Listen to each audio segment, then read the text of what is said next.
Mon nom est Georges, j'ai 23 ans et j'habite à Montréal, dans la province du Québec. Mes parents sont chrétiens, mais je ne me considère pas religieux.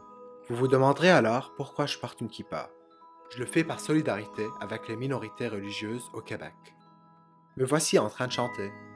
Et voici les députés du gouvernement du Parti québécois en train de chanter, après avoir soumis le projet de la loi 60, la Charte des valeurs québécoises, qui nous informe, nous citoyens, de notre devoir. En vertu de ce devoir, les employés de l'État ne pourraient pas porter de signes religieux ostentatoires. C'est dans la cour du Parlement fédéral, gracieuseté du gouvernement du Québec et de sa Charte des valeurs québécoises. Qui est une initiative du gouvernement marois et qui voudrait interdire le port des signes religieux ostentatoires pour les employés de l'État. Niqab, voile, kippa, turban et croix.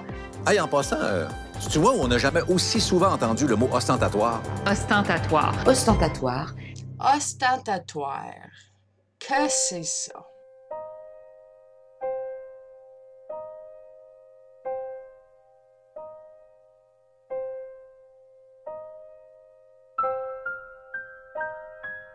Karim Akouche, Leïla Lesbeth, bonjour. Bonjour. Karim, vous êtes kabyle. Leïla, vous êtes d'origine algérienne.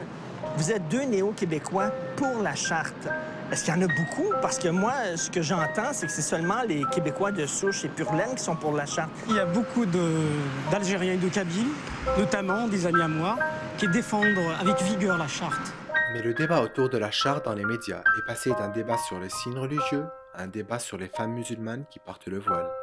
La montée de l'islamisme radical est un des problèmes majeurs de notre époque. On le sait en Angleterre, on le sait en France, ici, non. Puis les gens comme moi qui dénoncent ça, on se fait passer pour racistes anti-musulmans, ce qui est totalement faux. C'est pas l'islam le problème. Ce sont les extrémistes. Je pense que les islamistes nous menacent en envoyant toujours, ce sont des hommes eux aussi, qui envoient qui à la guerre? Qui envoient les femmes avec leur voile pour nous montrer qu'elles sont spéciales, qu'elles ont une différence avec nous. C'est quoi? C'est un caprice identitaire? C'est pas un caprice identitaire, c'est beaucoup plus... c'est le patriarcat, il faut revenir au patriarcat. Le patriarcat a toujours été là pour contrôler le corps de la femme d'une façon ou d'une autre. On négociera pas cette égalité-là. On s'est trop battus, nos mères, nos grands-mères se sont battues pour l'égalité. On veut pas que les femmes se soumettent à leurs hommes et toutes les personnes qui fomentent la haine sur notre territoire, je demande à mon gouvernement qu'il les renvoie dans leur pays de guerre. La guerre, là, c'est tous les pays musulmans, l'Autriche, la Syrie, l'Égypte, les frères musulmans. Oui, c'est ça, exactement. Alors, la Charte des droits et libertés. Mauvais lapsus. Donc, la Charte québécoise, la Charte des valeurs québécoises est un projet de loi du gouvernement québécois qui voulait, dans le fond, mettre l'emphase sur la neutralité religieuse des employés de l'État et affirmer la laïcité de l'État québécois. Moi, je lui dis, je ne vois pas pourquoi la liberté religieuse doit être affichée publiquement au lieu de travail. Là, je ne vois pas quel rapport avec la foi. Surtout en ce qui concerne l'islam, il est difficile de distinguer est-ce qu'une femme porte le voile pour des raisons politiques ou religieuses. Alors, le voile est souvent perçu comme un signe d'extrémisme, de pratiques plus rigoureuses de l'islam. C'est malheureux parce que c'est faux. Ben écoutez, de toute l'histoire de l'humanité, en politique, en religion, etc., les signes ostentatoires sont toujours portés par les extrémistes. En politique, c'était les nazis, les fascistes. C'est vraiment cette image stéréotypique que j'ai essayé de combattre en proposant des portraits de femmes réelles, des femmes qui habitent Montréal, qui sont jeunes, qui sont éduquées, qui ont choisi de porter le voile et qui représentent plus fidèlement la pratique du port du voile au Québec. Est-ce qu'il est musulman modéré ou il est adepte de Laden, par exemple? C'est-à-dire, on ne sait pas.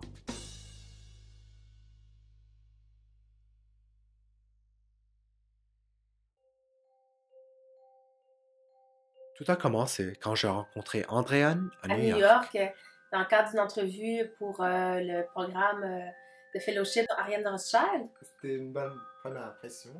Oui!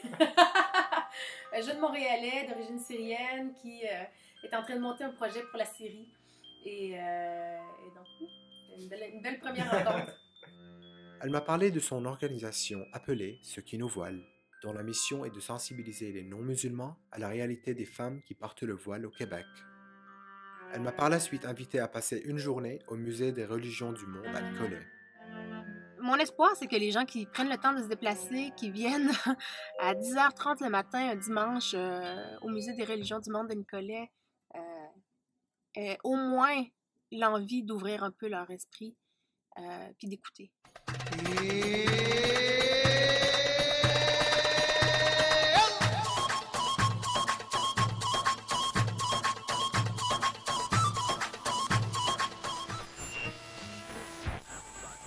As-tu un documentaire préféré à propos des femmes qui portent le voile? Il n'y a pas eu vraiment quelque chose de gros qui est assez complet, riche, qui dit vraiment toutes les informations concernant le voile pour sensibiliser les personnes qui n'ont jamais côtoyé une voilée. Donc, Le voile, c'est un signe religieux. Georges, avant de commencer à poser des questions, explique un peu quand même à Lamia, qu'est-ce que tu fais? Oui, ce serait une bonne idée! Moi, je sais, mais... Alors, tout de suite à la caméra. Bonjour Maria. Bonjour. Ça va? Ça va bien, oui? Pouvez-vous vous présenter, s'il vous plaît? My name is Saad Bouchna. I am a music composer. I compose music for concerts and for film.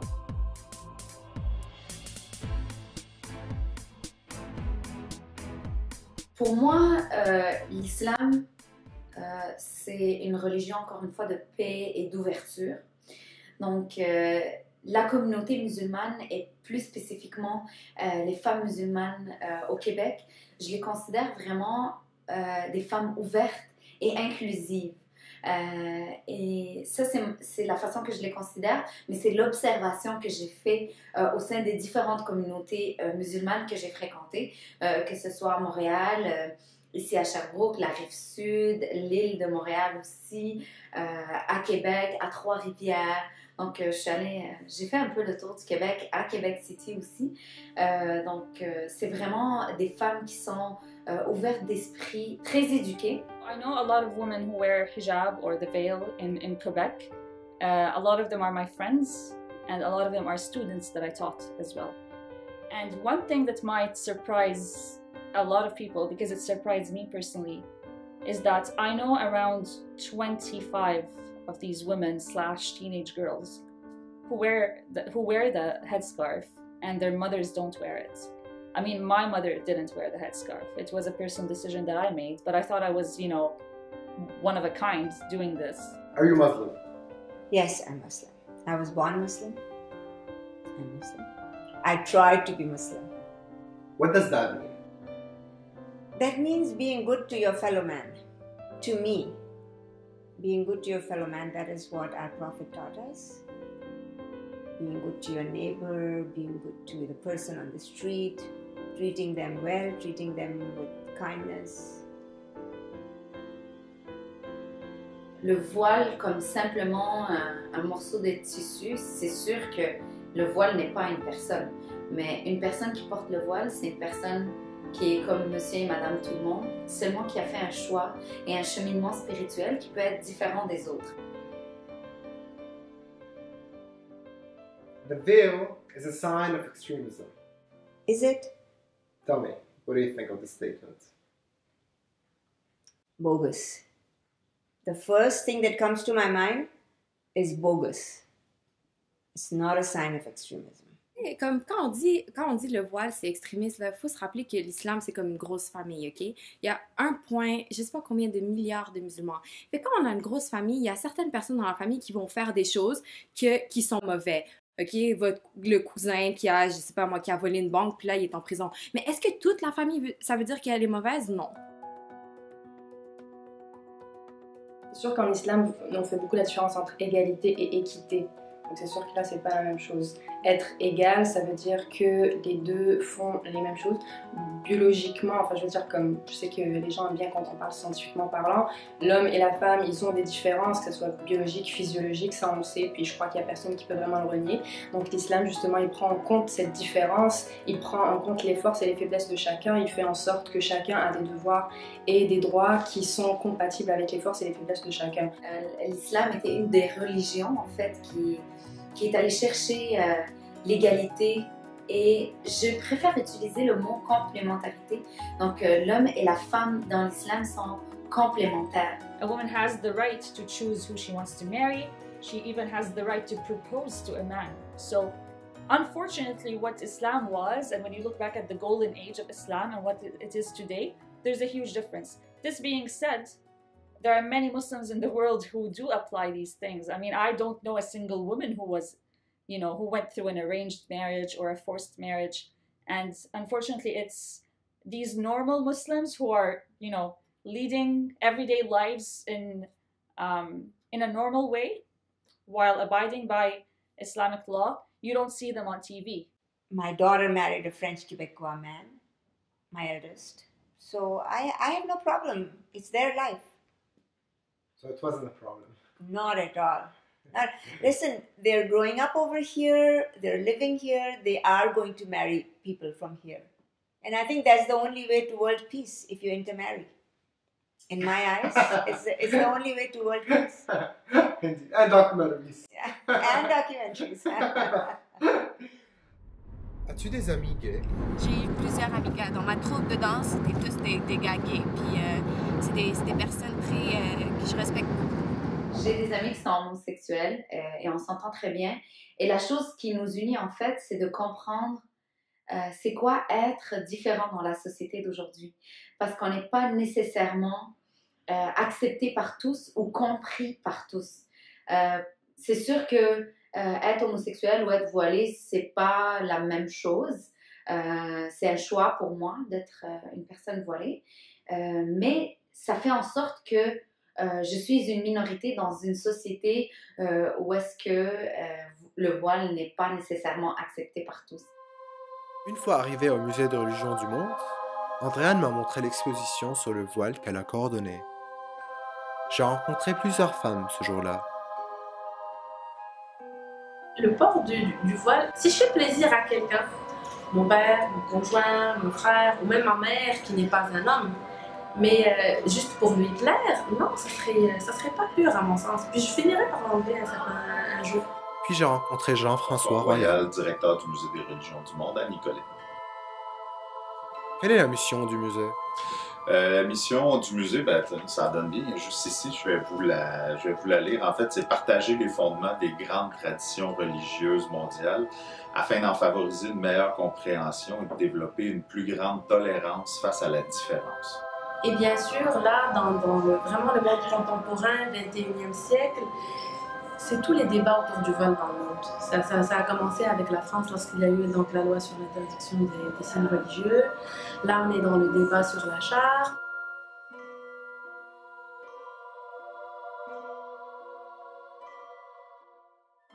So are we starting now? Is your husband coming? He's coming, yeah. Shabu! This is like we're all sitting in one line. How is the discussion taking place? Discussion is usually when you sit in front of each other. L'article 27 du 7e chapitre de la Charte interdit le personnel des garderies de porter le voile. Voudriez-vous convertir les enfants de votre garderie à l'islam? Non, parce que moi je suis pas là pour leur donner un message en particulier. S'il y a un message que je suis là pour leur donner, c'est le fait de les apprendre à vivre en société, parce qu'ils sont encore petits, puis le 3/4 du temps qu'ils vont passer, ce sera plus chez moi que chez eux. Quand ils vont être chez eux, c'est plus pour dormir, passer la soirée avec leurs parents.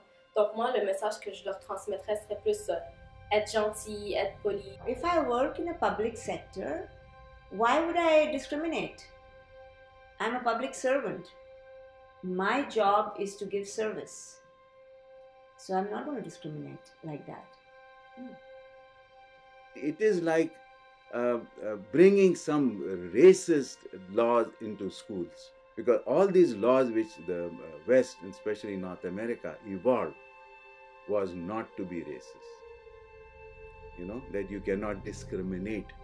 And they are making laws that you can discriminate. Ça remet en question mon éthique de travail, mon féminisme, mon intégrité, mon intelligence, ma capacité de réfléchir, donc, et mon identité. Je suis une personne à part entière. Je suis passée par un cheminement et un requestionnement spirituel et je l'ai forgé à travers mon voile. On nous perçoit souvent comme des personnes faibles ou pas capables de réfléchir ou pas assez intelligentes pour savoir qu'est-ce qui est bien pour toi, Geneviève, tu le sais pas.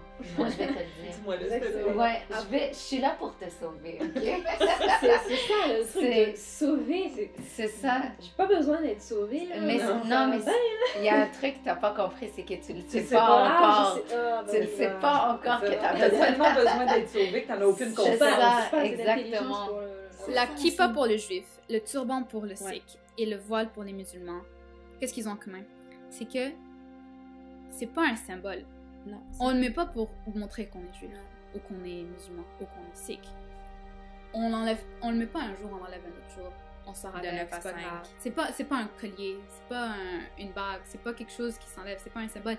C'est une pratique. The nurses and even doctors, they are going to move for sure, including the Jewish doctors who wear the kippah. They are going to certainly move. Yeah, so that is... Where was I yesterday, Sajida? Yeah, pardon me? I was somewhere yesterday where I heard that there is going to be an exodus. If the charter comes to pass, there is going to be an exodus. Si la charte est adoptée et qu'on interdit les signes religieux, est-ce que cela va régler les problèmes du radicalisme islamique? Autrement dit, ne sommes-nous pas en train de balayer la poussière sous le tapis? Non, c'est-à-dire, écoutez, c'est sûr que ça ne va pas régler le problème de les problèmes liés à l'islam politique, au conflit, les choses comme ça. Non, ça va rester, bien sûr. Une des inquiétudes à propos de l'islam est que les musulmans ne sont pas tolérants envers les autres religions, croyances et orientations sexuelles. Habituellement, c'est ce que vous dites, là, ça arrive, mais c'est en petite minorité. Parce que quand une femme porte le voile, elle porte aussi l'islam sur ses épaules. Et l'islam, c'est une religion de tolérance et de paix. On n'est pas l'exception à la règle. Ouais, au contraire. On est la règle et l'exception, c'est les quelques femmes qui sont obligées et c'est malheureux. Suad, can you play something for us, please? Sure, what do you want to hear? Whatever. Anything? Okay, I'll play one of my favorite pieces of all time. It's Prelude by Bach. It's a Prelude in C minor.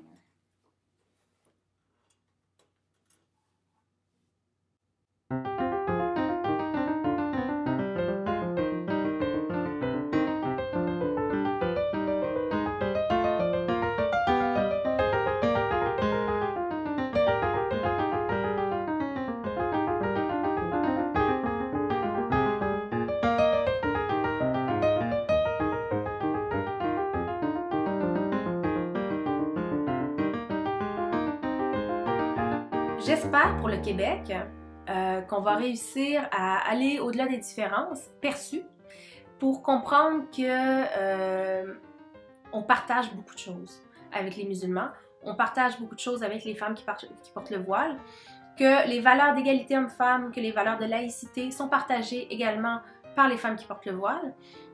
Et j'espère qu'on va comprendre qu'on ne peut pas bâtir un Québec fort sans l'apport de l'immigration. Le Québec, il est beau comme il est. Il n'y a pas une place dans le monde qui est aussi multiculturelle que Montréal. Venez nous poser toutes les questions. On est super gentils, on est super ouvertes, puis c'est le dialogue. Nous, les musulmans, ça nous fait plaisir qu'une personne nous arrête. Hey, tu sais, bon, tu mets ton voile, alors pourquoi, Donc, ça nous fait super plaisir de répondre aux questions. Pour les musulmans, c'est ça que je leur dis, communiquez. Prenez pas un regard ou une remarque comme discriminatoire. Prenez-la comme une occasion d'ouvrir le dialogue et d'avancer. Instead of fighting amongst each other, instead of looking at each other, she's wearing that, or he's wearing that, or she's gay, or he's gay, or he's an atheist, or she's an atheist, you know. Instead of all that, we should look at the human aspect of it. We should all work together to make this earth a better place to live in.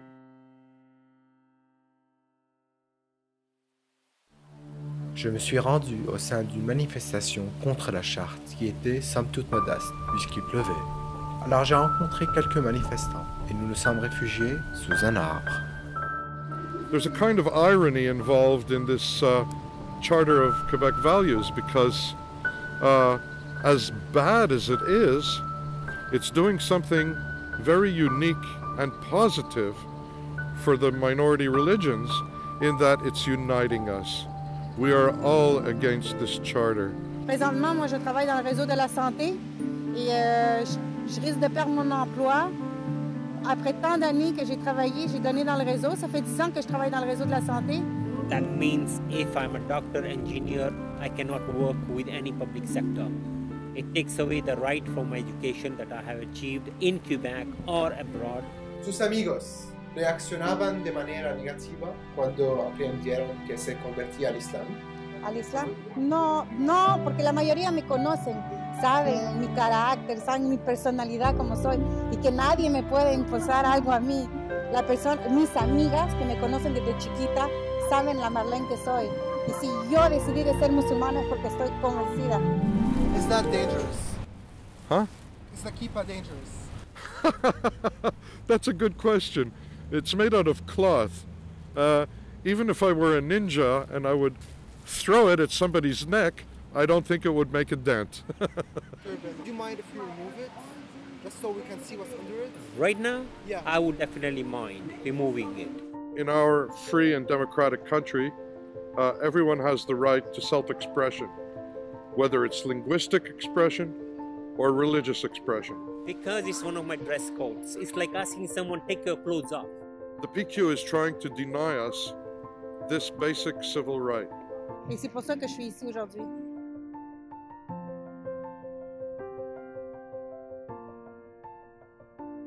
J'aimerais envoyer un message à tous ceux qui ont été affectés par la proposition de ce projet de loi. Pardonnez-leur, car ils ne savent pas ce qu'ils font. Ou peut-être le savent-ils très bien. D'une façon ou d'une autre, les valeurs proposées par cette charte ne représentent pas le Québec que je connais. Construisons le Québec de demain. Comme Khalil Gibran l'a dit, je t'aime prosterné dans ta mosquée, agenouillé dans ton temple et en prière dans ton église. Toi et moi sommes les fils d'une seule et même religion, celle de l'esprit.